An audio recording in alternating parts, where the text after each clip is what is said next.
É a história de como Deus estava buscando uma noiva para o seu filho. Cada livro é diferente de todos os outros livros. Estou tentando lhe dar a chave para que você mesmo compreenda a mensagem.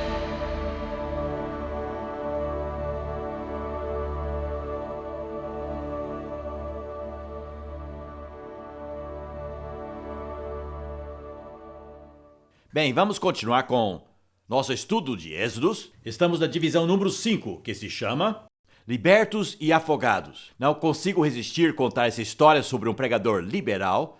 Você sabe o que é um pregador liberal? É um homem que lê a Bíblia com tesouras e recorta todos os milagres. E esse pregador liberal estava pregando sobre o Êxodo. E ele disse, não houve nenhum milagre. Ele disse, naquela época e naquele lugar, o Mar Vermelho só tinha meio metro de profundidade.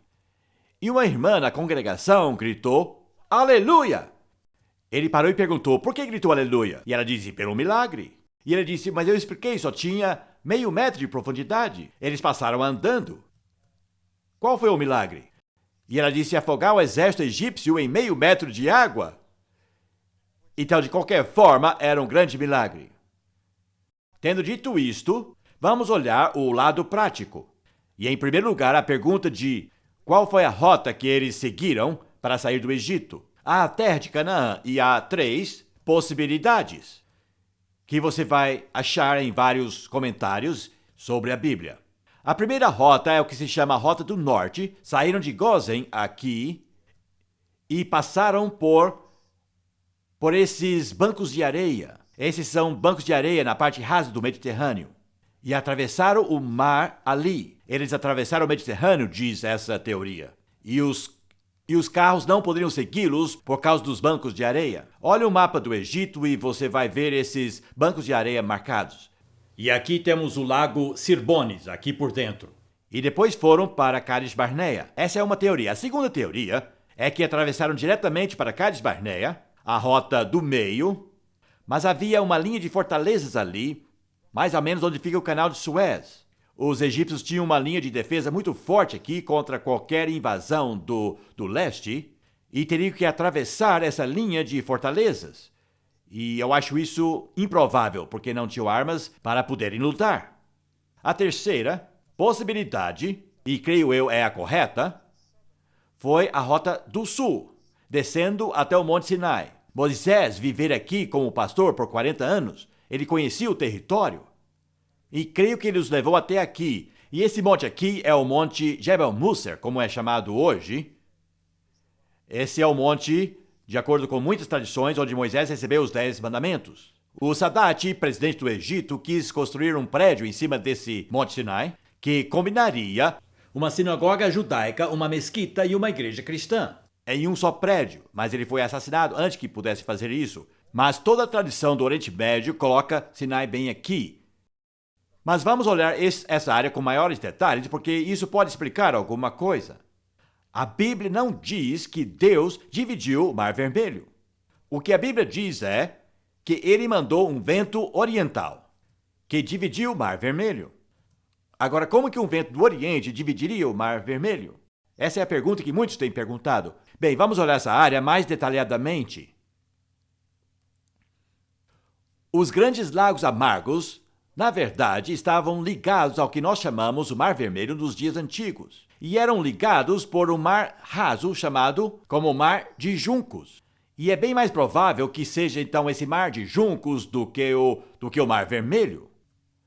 Aqui temos o que é conhecido como o Grande Lago Amargo, mas naqueles dias era ligado através desse canal pantanoso, o Mar de Juncos.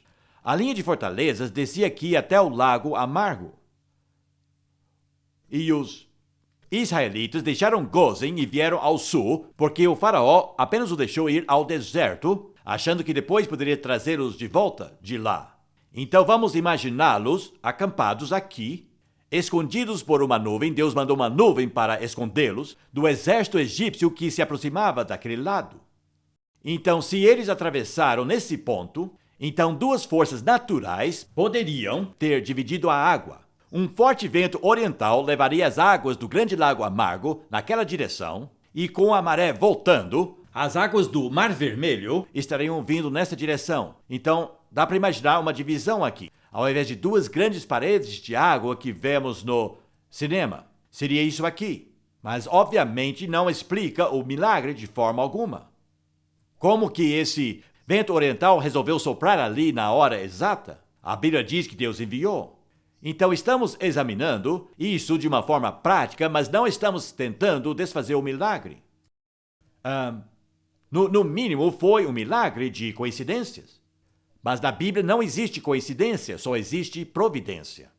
Mas creio que foi isso que aconteceu.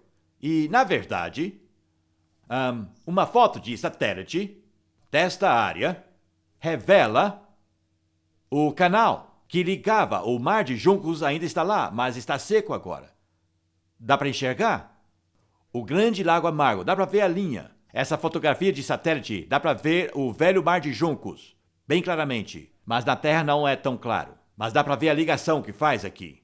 Então, creio que a Rota do Sul, atravessando o Mar de Juncos até o Monte Sinai, é com certeza a rota correta. E de lá partiram ao norte para Cades Barneia. Dessa forma, evitando a linha de fortalezas na fortaleza oriental do Egito. Para mim, o que me chama a atenção sobre a travessia do Mar Vermelho ou Mar de Juncos é o fato que aconteceu no terceiro dia depois de terem matado o Cordeiro de Páscoa. Sua libertação foi no terceiro dia, após a morte do Cordeiro Pascual, e chama ainda mais atenção, e faz-nos pensar bastante. O livro de Êxodo diz a hora exata que eles tinham que matar o Cordeiro de Páscoa, e tinham que matá-lo bem no meio do período da tarde, um dia antes da Páscoa, 3 horas da tarde. No meio da tarde. Estão me acompanhando? O Cordeiro da Páscoa morre às 3 da tarde. E 3 dias depois disso, eles finalmente escapam. E estão livres do faraó e nunca mais o verão. Estão entendendo o que estou falando? Bom, vamos entender muito mais. Vamos prosseguir agora para a próxima divisão. Vou pegar o primeiro cartaz. Providência e proteção. Estão num lugar agora onde não há absolutamente nenhum apoio para a vida humana, a não ser os beduínos. Não é um lugar onde você queira levar 2,5 milhões de pessoas, mais os animais. Aconteceram tanto problemas externos quanto problemas internos que Moisés teve que enfrentar. Problemas externos, comida e água. Onde se consegue comida e água no deserto?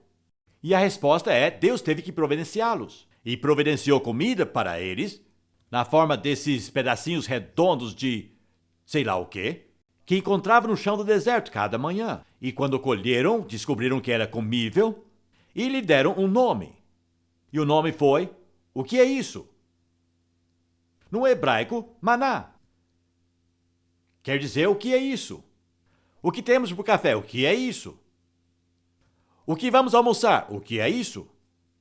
E para o jantar? O que é isso? De novo, não. E foram sustentados por o que é isso por 40 anos. Chamamos de maná e achamos o nome bonito, mas é o que é isso. E esse maná era literalmente pão do céu. A Bíblia fala sobre isso mais para frente. Mas foram sustentados com pão do céu.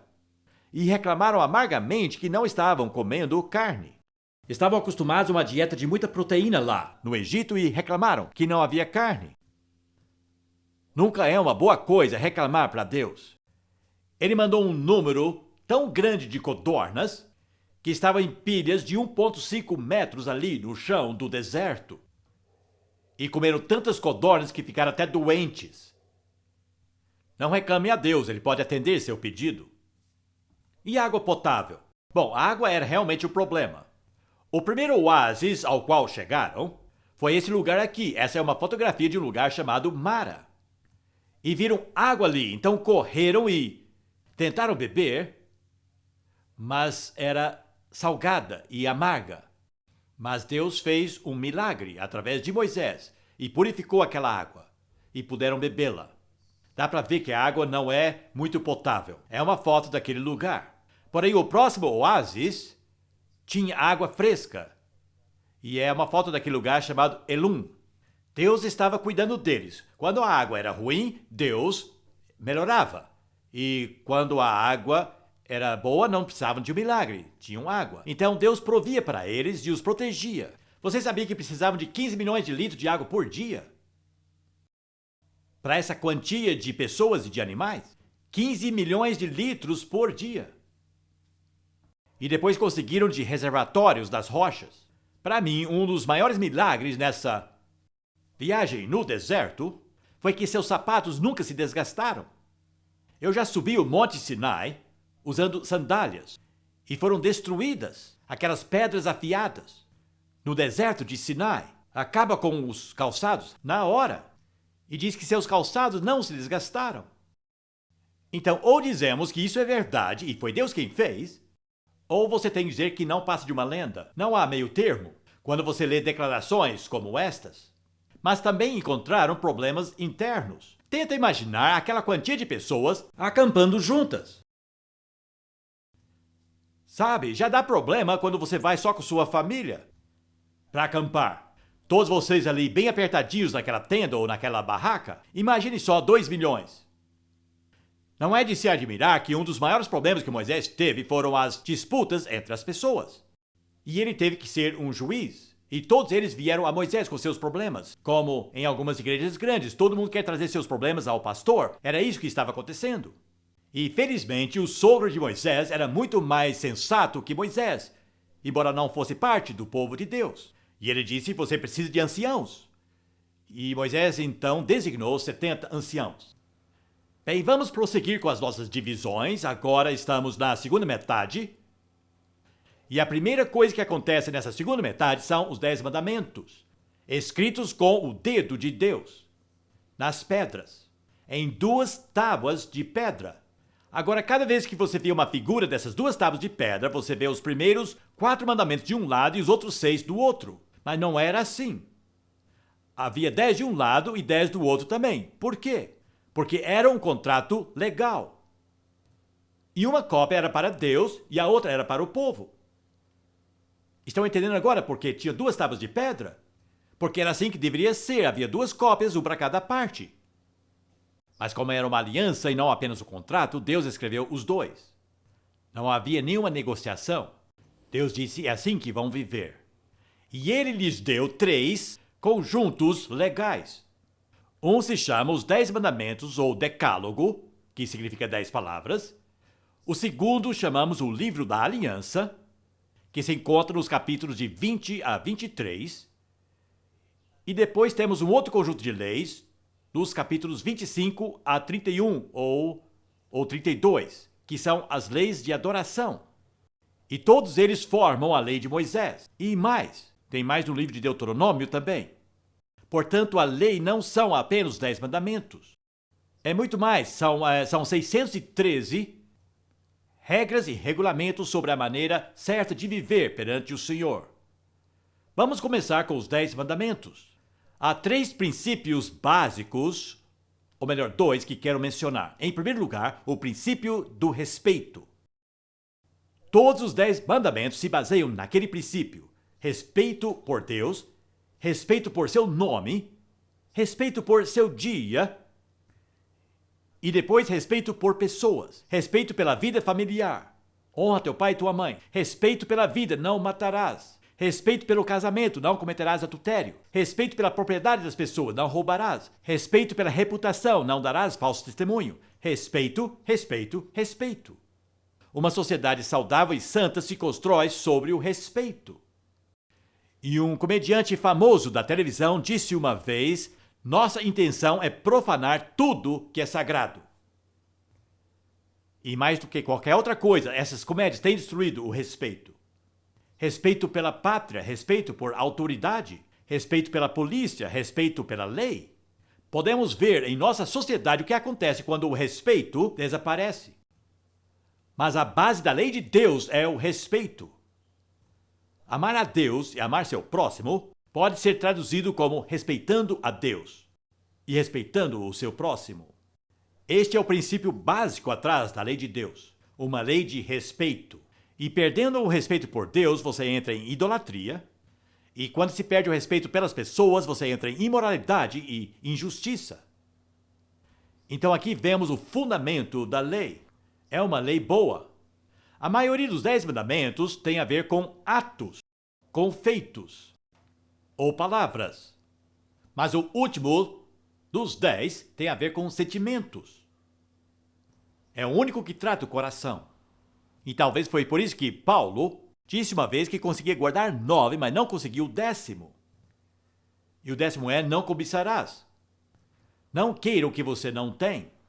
É o único que trata com o seu interior. Todos os outros tratam de comportamento.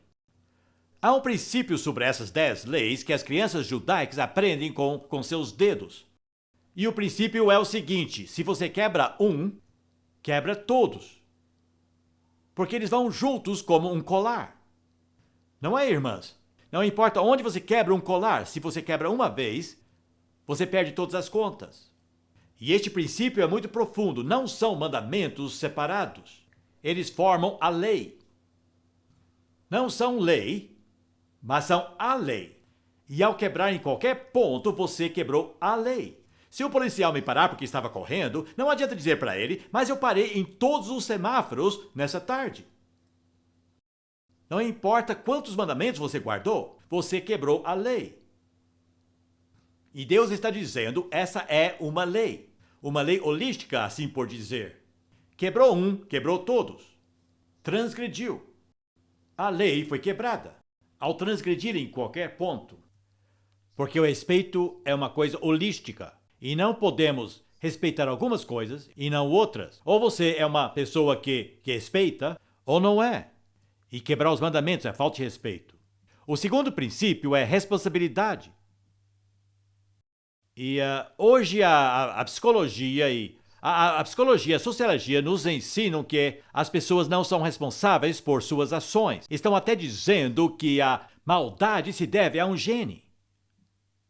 Bom, sabemos que o pecado original se herda pelos genes, mas essa ideia de que uma pessoa é mais pecadora que a outra por causa de um gene significa que não são responsáveis por aquilo que fazem.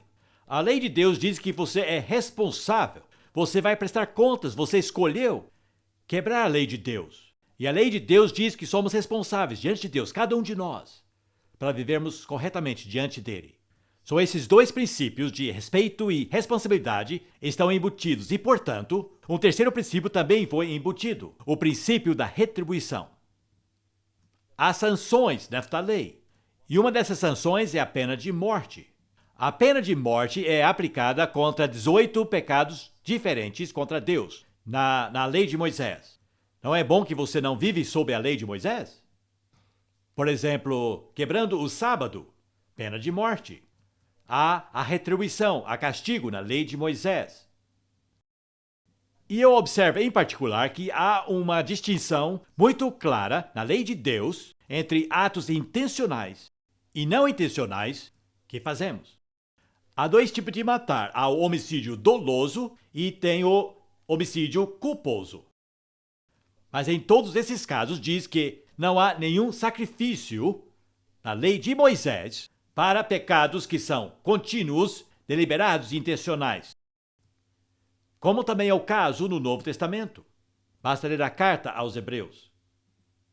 Então esta lei foi dada dentro de um contexto, e o contexto é o seguinte: eu os tirei da terra do Egito e vou introduzir vocês em Canaã.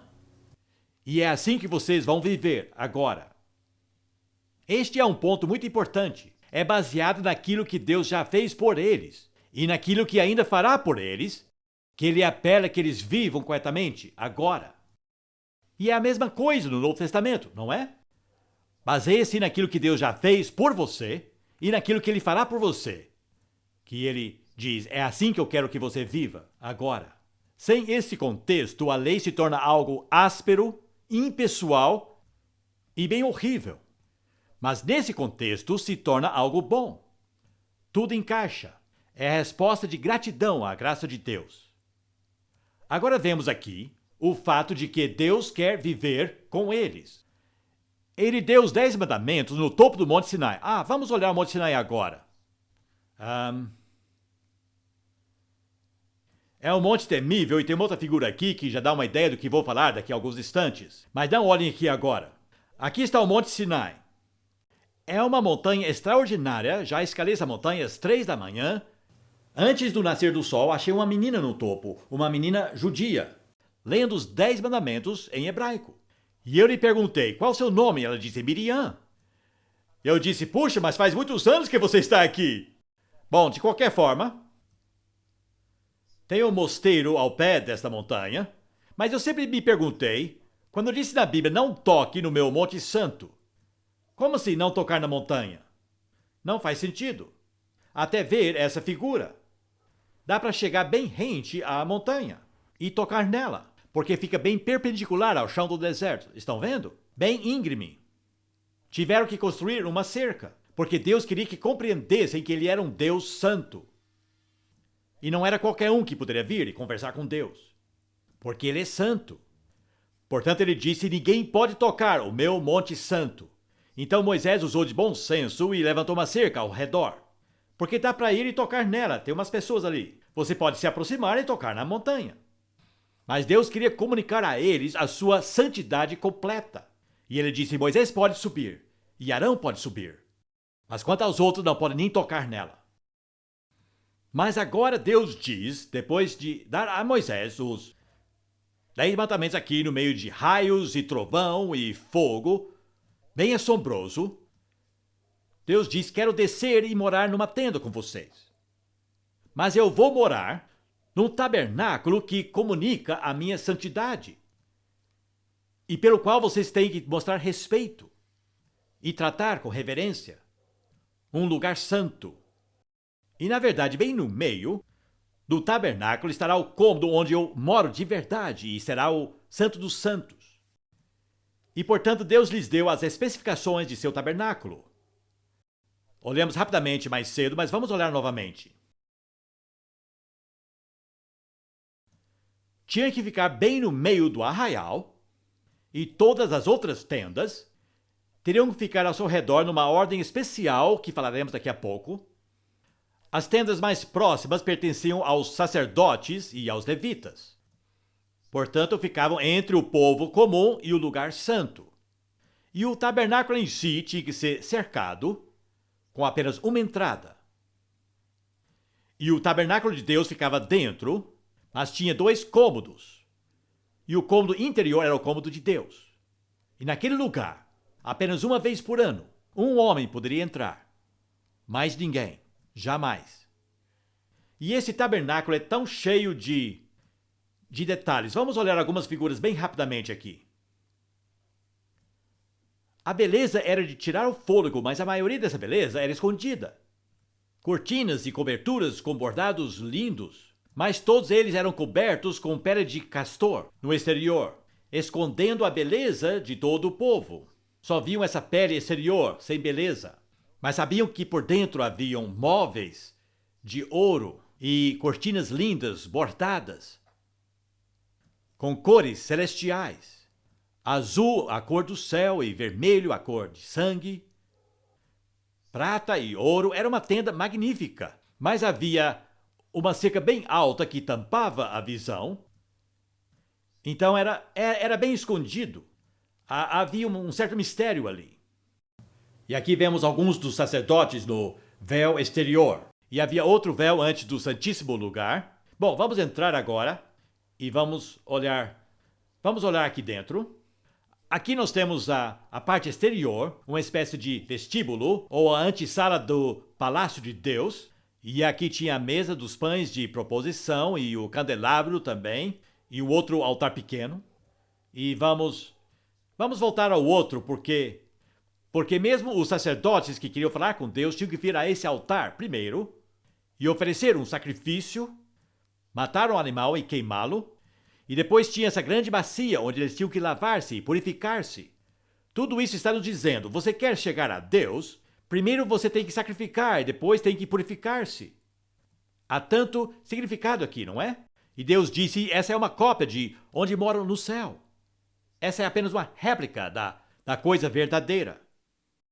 Portanto, aqui temos o átrio e finalmente o Santíssimo Lugar, com apenas um móvel. Madeira de acácia coberto por ouro. O propiciatório. os querubins. Dentro um pouco de maná. Mas nunca viam. Mesmo quando o tabernáculo era desmontado e levado a outro lugar, isso era coberto. E o tabernáculo tinha que ser levado por pessoas especiais. E as pessoas normais tinham que manter uma distância de 1000 passos até que fosse montado novamente.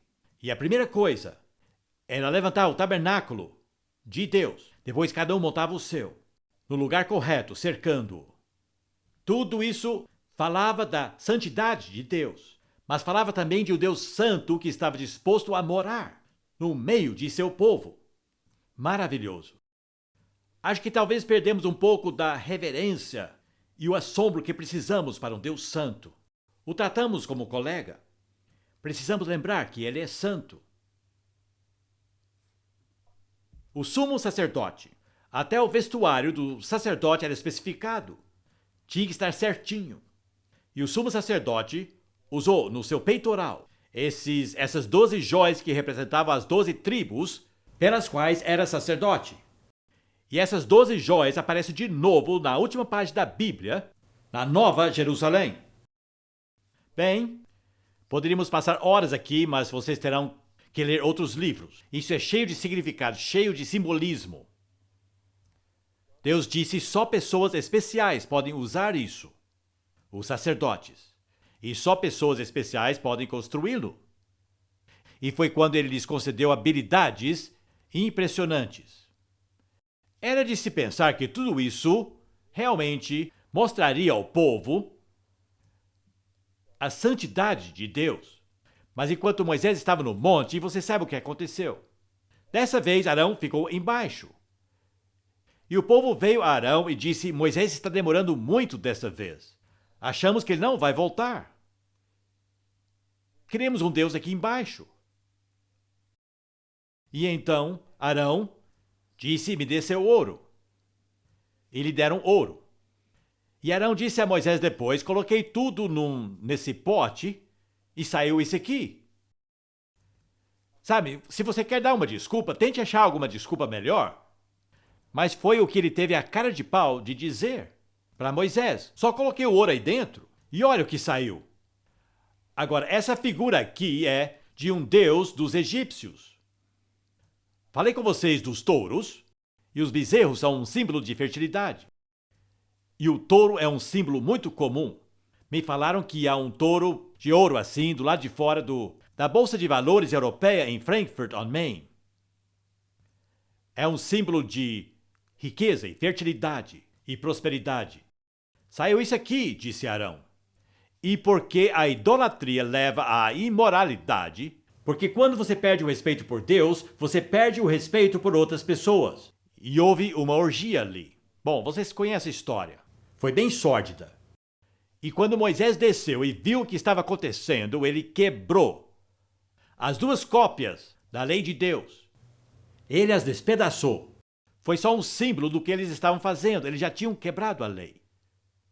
E perguntou: como puderam fazer isso?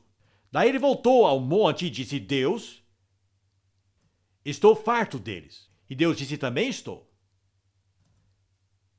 E Deus disse: acho que eu vou acabar com eles. Vou tentar com outra pessoa. E foi aí que Moisés atingiu o ápice de sua carreira, eu acho. Ele assumiu o papel de um sacerdote e disse: Deus, se vai apagar alguém de seu livro, que seja eu. Eu não quero ser o único. E Deus respondeu: eu só apago do meu livro os nomes daqueles que pecam contra mim. E você não pecou. E esse pensamento permeia todo o restante da Bíblia. Quando Davi pecou com Batseba, disse: Deus, não apague o meu nome de seu livro, por favor. E no último livro da Bíblia, Jesus promete: se alguém é um vencedor, não apagarei o seu nome de meu livro. A coisa mais importante da vida é manter seu nome no livro da vida, pode crer. Deus disse: só apago do meu livro aqueles que pecam contra mim. Essa história é muito trágica, e quando Moisés insistiu que o povo fosse castigado, vocês sabem quantos morreram? 3.000 pessoas. Agora, é importante lembrar que a lei foi dada no Monte Sinai no 50º dia, depois que o Cordeiro de Páscoa foi morto. Esperem que eu vou contar para vocês. O Cordeiro de Páscoa é morto às 3 horas da tarde. No terceiro dia depois disso, eles são libertos. E no 50º dia depois disso, no dia chamado de Pentecostes, eles receberam a lei. E 3.000 pessoas morreram, porque quebraram-na. Vocês estão entendendo o paralelo aqui? Não é impressionante? O padrão do velho e do novo, a letra mata, mas o espírito vivifica. Naquele mesmo 50º dia, séculos depois, quando os judeus estavam celebrando o dia que a lei foi dada, Deus derramou seu espírito e 3.000 pessoas foram salvas. Sabe, no mesmo 50º dia. Veja como a Bíblia se encaixa. Finalmente, a última divisão em Êxodos, construção e consagração, construíram, onde conseguiram todo o material. O ouro, por exemplo, usaram 1 tonelada de ouro. Bom, a Bíblia diz que cada homem deu 1/5 de uma onça ou 6 gramas de ouro cada um. Onde conseguiram esse ouro? A resposta é que os egípcios estavam tão felizes de vê-los partirem que simplesmente deram todas as suas joias para se livrar deles. Toma, vão embora, depois das 10 pragas. As pessoas da terra queriam que os judeus fossem embora e lhe deram todo o seu dinheiro e as joias que tinham à disposição. Então tinham esse ouro. Mas diz que para a construção do tabernáculo, o povo deu espontaneamente, com muito carinho, regularmente e generosamente. Aí está um bom sermão para alguém aqui que quiser pregar. Diz aqui que deram espontaneamente e não tiveram que ser pressionados ou persuadidos para dar. Deram com alegria. Eles pensaram a respeito, pensaram sobre quanto deveriam dar. Não foi uma coisa feita sem pensar. E eles deram regularmente, continuaram a dar. E deram generosamente. E diz que tiveram que ser impedidos de contribuir. Não é lindo? Se o povo de Deus hoje contribuísse dessa forma, sabe? Teríamos que pedir que parassem de contribuir. Aleluia! E finalmente Deus veio para morar ali. Eles consagram o tabernáculo e eles veem a glória descer. E daí em diante, eles veem a coluna de fumaça. Não sei se estava na outra figura. Mas daí em diante, eles veem a coluna de fumaça em cima do Santo dos Santos. O Santo dos Santos não tinha nenhuma luz natural. Nem mesmo velas, mas era inundado com luz. A glória do Senhor. E quando essa coluna se movia, eles tinham que caminhar. E quando parava, se acampavam. Bem, agora me restam apenas 10 minutos dessa palestra. Qual é o uso para nós hoje do livro de Êxodos? Bem, ele é o mesmo Deus. Ele não mudou. O Deus de Êxodo é o nosso Deus e nós somos seu povo. Ele não mudou e ele trata conosco da mesma forma que ele tratou com eles. Por isso que muitas palavras em Êxodo são usadas novamente no Novo Testamento. Palavras como lei, aliança, sangue, cordeiro, Páscoa, Êxodo, fermento. Todas essas palavras do Novo Testamento recebem seu significado no livro de Êxodo. Portanto, precisamos conhecê-lo. Mas ao mesmo tempo é diferente. Não estamos sob a lei de Moisés. Estamos sob a lei de Cristo. E isso é muito, muito importante. Senão estaria quebrando a lei de Moisés agora, porque ele disse que não poderíamos usar roupas de material misto, ou lã ou algodão puros. Estou quebrando a lei de Moisés, mas não estou sob a lei de Moisés, estou sob a lei de Cristo. Agora, em muitas formas isso é mais difícil, em outras é mais fácil. Mas a primeira forma de aplicarmos o livro de Êxodos é aplicá-lo a Cristo e buscar Cristo neste livro. Examinai as Escrituras, ele disse, pois elas testificam de mim.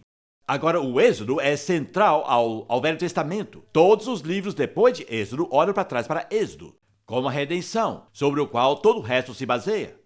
A cruz é central ao Novo Testamento.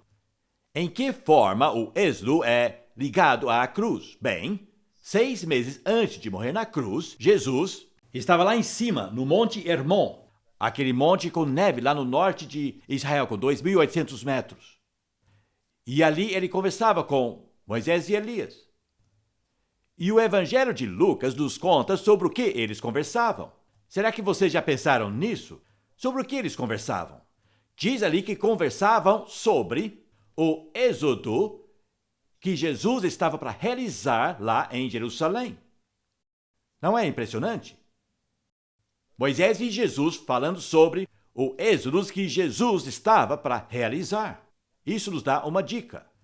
Sabemos que Jesus morreu às 3 horas da tarde, no minuto exato quando milhares de cordeiros pascuais estavam sendo mortos. E é por isso que Paulo diz que Cristo, nossa Páscoa, já foi sacrificado por nós. Está tudo ali, para que o anjo da morte não nos toque. Ele ressuscitou dos mortos no 3º dia depois disso. E é a sua ressurreição que nos livra da morte. Ele é o pão do céu. O Novo Testamento diz que ele é a rocha da qual Moisés tirou água para o povo de Israel. João diz no seu evangelho que a palavra se tornou carne e tabernaculou entre nós. Que palavra interessante para usar. Literalmente, ele armou a sua tenda entre nós. Porque para nós o tabernáculo é Jesus. Deus habitando no meio de seu povo. Então podemos entender Cristo muito melhor agora. E ele disse, eu não vim para destruir a lei, mas para cumpri-la. Então aplicamos o livro de Êxodos não apenas a Cristo, mas aos cristãos. Por exemplo, a travessia do Mar Vermelho prefigura o batismo. Paulo diz que os filhos de Israel eram batizados em Moisés no Mar Vermelho. E vocês foram batizados em Cristo. O que o Mar Vermelho significava para eles, seu batismo significa para você. Estão vendo a ligação? Impressionante. Nós também temos uma Páscoa regularmente. A ceia do Senhor é simplesmente a Páscoa. Fui a uma sinagoga em Northwest London, Finchley, e eu era o convidado de honra e sentei perto do rabino para a Páscoa. Um privilégio tanto. E ele pegou o pão e quebrou, deu graças por ele e repartiu ao povo. Depois pegou uma taça de vinho e agradeceu e repartiu ao povo. E de repente olhou para mim e disse, isso não é a ceia. Ele viu no meu rosto o que significava, o que representava para mim. Porque isso era a minha Páscoa. Não é? Eu estava me lembrando da libertação, a redenção de Cristo. E Paulo diz, sempre celebram esta festa, mas sem o levedo da malícia e da maldade. Existe um equivalente ao pão sem levedo na vida cristã. Fermento no Novo Testamento é normalmente uma figura de malícia, maldade, pensamentos maus. E temos que guardar esta festa sem esse levedo. Mas há uma lei também para guardar. Em muitas formas, a lei de Cristo é mais difícil que a lei de Moisés. A lei de Moisés diz, não matem ninguém. Bom, até onde sei, eu nunca matei ninguém. Mas Jesus pergunta, já desejou que alguém morresse? A lei de Moisés diz, não pratique adultério. Bem, não fiz isso, mas a lei de Cristo diz, você já pensou sobre isso? É muito mais difícil guardar a lei de Cristo do que a lei de Moisés. Preferiria 1000 vezes guardar a lei de Moisés, e você? Ao mesmo tempo, é mais fácil. Porque não precisamos de um monte de sacerdotes, um monte de rituais, um monte de prédios especiais. Como disse uma querida irmã escocesa, quando quero entrar no Santíssimo Lugar, basta jogar o meu avental sobre o meu rosto. Temos acesso direto ao Santo dos Santos. Cada vez que você ora, você pode entrar no lugar mais santo de todos, sem barreiras, no nome de Jesus. Há uma diferença grande entre a nova aliança e a velha. Quando a lei foi dada em Pentecoste, 3.000 morreram. Quando o Espírito foi dado em Pentecoste, 3.000 viveram. Prefiro ter o Espírito do que a lei, porque o Espírito escreve a lei aqui dentro. Mas resta uma libertação futura para os cristãos, equivalente ao Êxodo. Se você ler o livro de Apocalipse, verá que todas as pragas de Faraó vão acontecer novamente. Há uma correlação impressionante entre as pragas no final da história e as pragas de Faraó. E aqueles que permanecerem fiéis a Jesus passarão por tudo isso e serão vitoriosos. E vocês sabem o que o livro de Apocalipse diz? Que os mártires E todos aqueles que venceram as pressões da perseguição por fora e tentação por dentro, eles cantarão a canção de Moisés.